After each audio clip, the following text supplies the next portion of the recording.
गोकुळ रामकृष्णारी तुझं स्वागत आहे आमच्या सगळ्यांच्या तर्फे. एकदा तुझा टाळ्या वाजवा.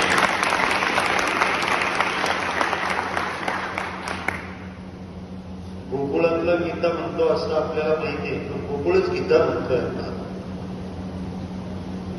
13व्या अध्यायातला अमानित्व. अमानित्वमदम्बित्व महिंसा शौचमार्जनम् महिंसा शान्तिमार्जनम् आचार्यपालनं शौचम् स्थैर्यमात्मविनिग्रहः.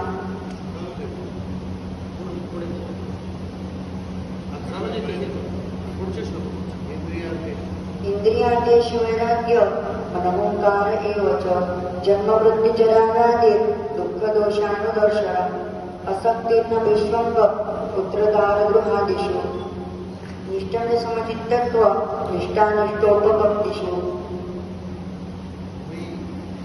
चानन्ययोगेव भक्तिरव्यभिचारिणम् विविधदेशसेवित्व मरतीर्जनान संसदि अध्यात्मज्ञाननित्यत्वं तत्त्वज्ञानार्थदर्शनम् एतज्ज्ञानमिति प्रोक्तं मज्ञानं यदतोऽन्यथा. वा, खूप सुंदर.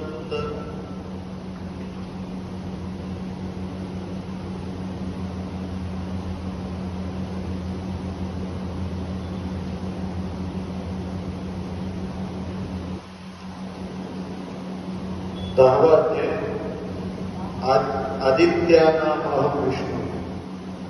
आदित्यानामहं विष्णु ज्योतिषां रविरंशुमान् मरीचिर्मरुतामस्मि नक्षत्राणामहं शशि वेदानां सामवेदोऽस्मि देवानामस्मि वासवः इन्द्रियाणां मनश्चास्मि मेरुशिखरिणामहं भूतानामस्मि चेतना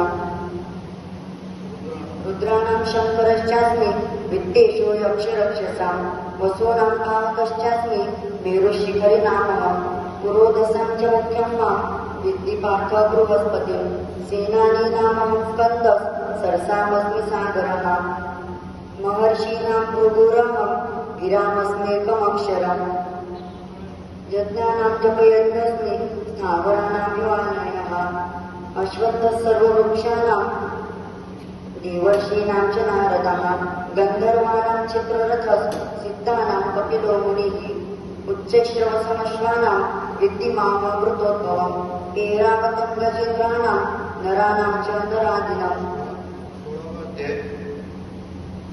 सुरुवात. 16वा अध्यायाचे आरंभ. श्री भगवान अभय. ओम श्री परमात्मने नमः. अथ षोडशोऽध्यायः.